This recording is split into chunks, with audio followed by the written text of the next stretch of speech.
Hello दोस्तों, कैसे हो आप? आई होप आप अच्छे होंगे। मैं भी अच्छा हूं दोस्तों।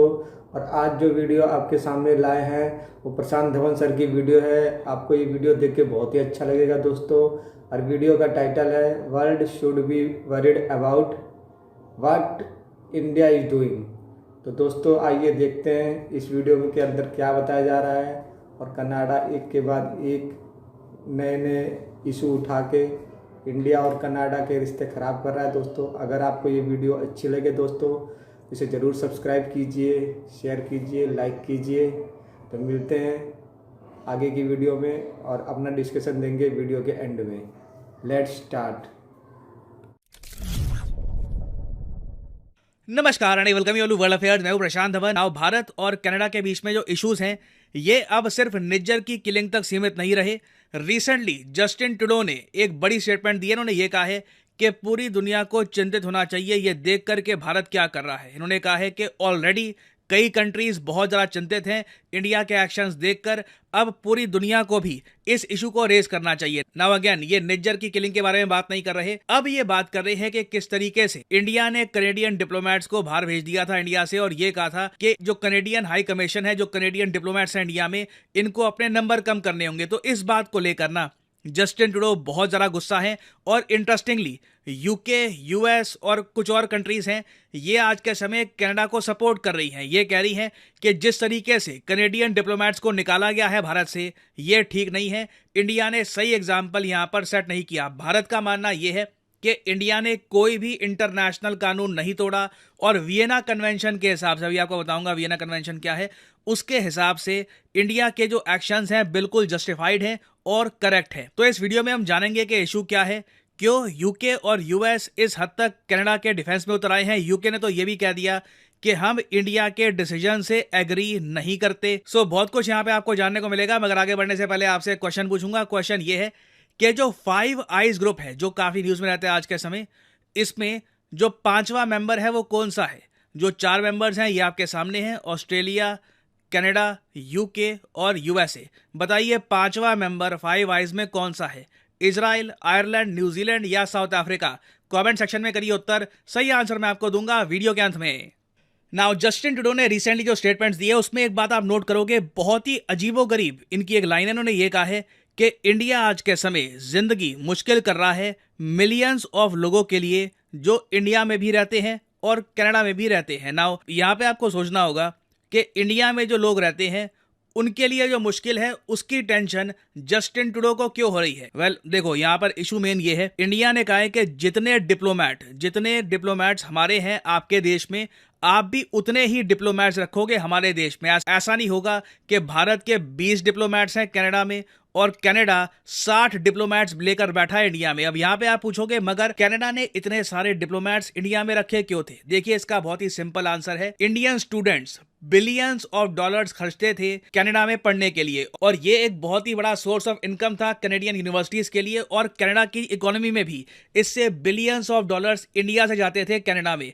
मैं आपको एक बहुत ही इंटरेस्टिंग फैक्ट बताता हूं। एक रीसेंट स्टडी के हिसाब से अगले साल 2024 में जो आई गया, 2024 में ना इंडियन स्टूडेंट्स भारत से बाहर पढ़ने के लिए 80 बिलियन डॉलर्स खर्चने वाले हैं। जी हाँ, भारत से बाहर पढ़ना बहुत ही एक्सपेंसिव होता है। आप इमेजिन करिए 80 बिलियन यूएस डॉलर्स जो हमारे रेमिटेंसेज है ना, मतलब कि भारत से बाहर जो वर्कर जाते हैं काम करने के लिए, वो जितना पैसा भेजते हैं इंडिया में, उस अमाउंट को आप अगर देखो तो 100 से लेकर 110 120 बिलियन डॉलर्स के आसपास आपको मिलेगा। अब सोच कर देखो, जितना पैसा इंडिया में वो ला रहे हैं, जितने डॉलर्स इंडिया में वो ला रहे हैं, 80 बिलियन डॉलर्स जो है इंडियन स्टूडेंट्स बाहर खर्चेंगे। तो अगेन ये एक बड़ी इंडस्ट्री बन चुकी है इंडियन स्टूडेंट्स को अट्रैक्ट करना। और कनाडा ये जानता है कि सिंस इनके जो डिप्लोमेट्स हैं इंडिया में, इनका नंबर अब बहुत ज़्यादा कम हो जाएगा, कनाडा टाइम पर अब स्टूडेंट वीज़ाज इशू नहीं कर पाएगा। एक इशू अब ये भी आ गया है कि कनाडा के जो काउंसलेट्स थे मुंबई में, चंडीगढ़ में और जगह, ये भी अब बंद हो चुके हैं। कल को अगर किसी इंडियन को कनेडियन वीज़ा चाहिए तो उसे सीधा पहले दिल्ली आना होगा और उसके बाद पूरा प्रोसेस आगे बढ़ेगा। तो जस्टिन ट्रूडो को देखो, मेन जो गम है वो यही है कि जो 80 बिलियन डॉलर्स इंडियन स्टूडेंट्स 2024 में खर्चने वाले थे ना, अब इसका कम हिस्सा जाएगा कनाडा को। नहीं तो इससे पहले इसका एक बड़ा चंक बताया जाता है 10 से लेकर 20 बिलियन डॉलर्स के आसपास का जो चंक है ये जाता था कनाडा में, बट अब कनाडा को ये पैसा नहीं मिलेगा। तो देसी भाषा में अगर हम कहें तो ये जो एक्शन रिसेंटली लिया गया है ना, इससे कनाडा की जो कमाई है उसको इम्पैक्ट होता है, और इसलिए हम देख रहे हैं कि यूएस और यूके ये दोनों खड़े हो गए हैं कनाडा के पीछे, क्योंकि ये मैं आपको पहले बता चुका हूं एक प्रीवियस वीडियो में, जो एंग्लो सैक्सन बेस्ड कंट्रीज हैं, कनाडा, यूके, यूएस, चाहे एक बार को आप कह लीजिए, इन कंट्रीज में आज के समय और रेसेस के लोग भी रहते हैं, मगर जो मेजॉरिटी पॉपुलेशन है यहाँ पर ये एंग्लो सैक्सन रेस की है। ये लोग आपस में बहुत ही ज्यादा करीबी रिलेशंस बनाकर रखते हैं। एक को तकलीफ होती है तो बाकी एंग्लो सैक्सन कंट्रीज भी उस कंट्री के डिफेंस में आते हैं। तो सिंस कनाडा के लिटरली मैं कहूंगा पेट पे लात पड़ रही है, तो बाकी कंट्रीज भी कह रही हैं कि ये देखिए गलत है, जो डिप्लोमेट्स को निकाला गया ये ठीक नहीं है। जबकि एक इंटरेस्टिंग बात आपको बताऊं, कनाडा में आज के समय जो ऑपोजिशन के लीडर हैं, देखो जो पीएम है कनाडा में वो तो है जस्टिन ट्रूडो, मगर कनाडा में जो ऑपोजिशन पार्टी है, आप कह लीजिए जो राइट विंग पार्टी है, उनके मेन लीडर हैं पियर।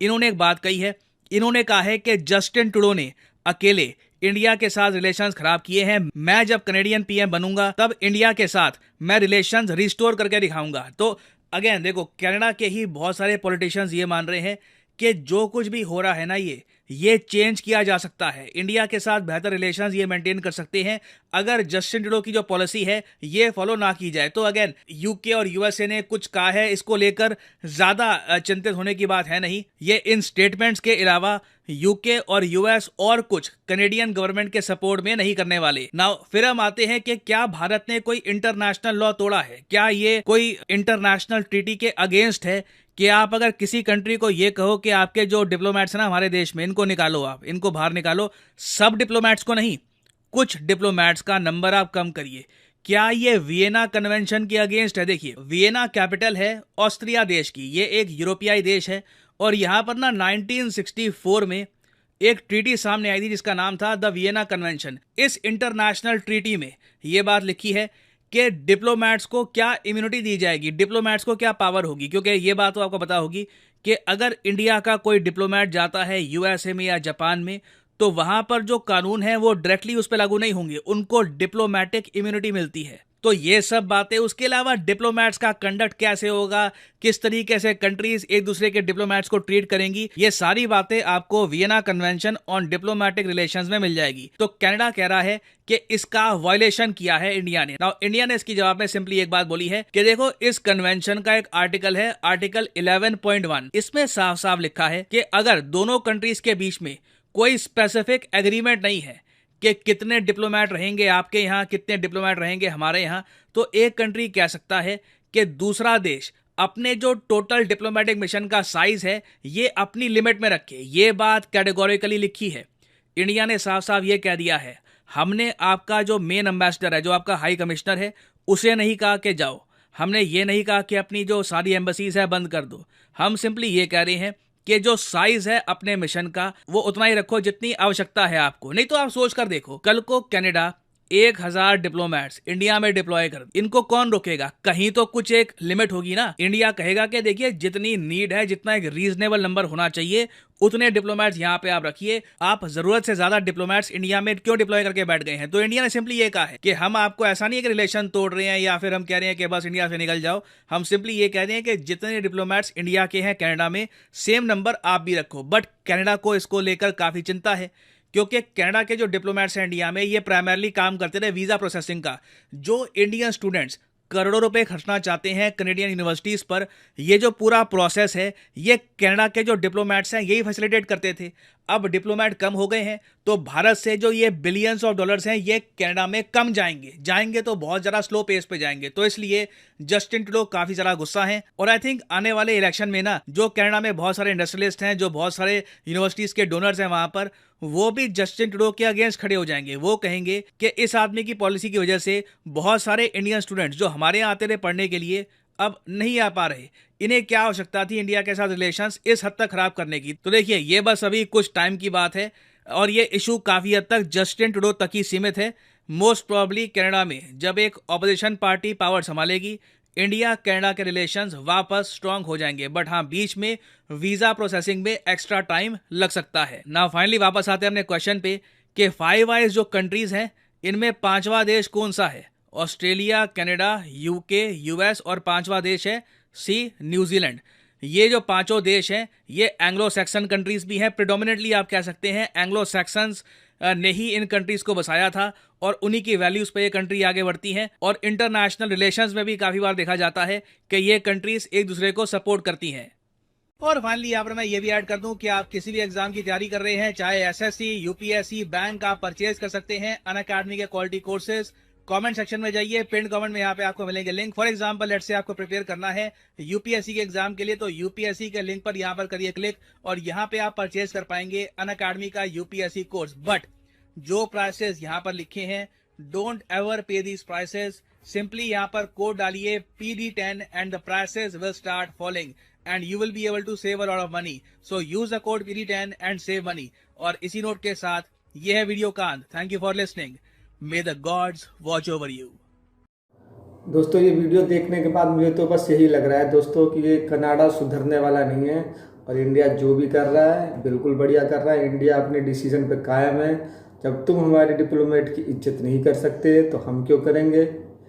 तुम एक निकालोगे, हम 41 निकालेंगे। दोस्तों आप बताइए आपके हिसाब से दोस्तों कमेंट्स में ज़रूर लिख के बताइए कि इंडिया जो कर रहा है सही कर रहा है कि नहीं। बेशक कितने भी लोग उनके यूके और यूएस से उसका सपोर्ट करें, लेकिन कनाडा जहां गलत है दोस्तों वहां गलत ही रहेगा।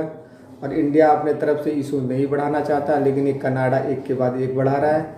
ये निज्जर की मौत का एक बहाना लेके इंडिया के ऊपर आरोप पे आरोप लगा रहा है। दोस्तों आप ही देख लीजिए दोस्तों, ये ट्रूडो की सरकार बहुत जल्द ही जाने वाली है। आप देखिएगा आगे की वीडियो में हम जरूर ये वीडियो लाएंगे।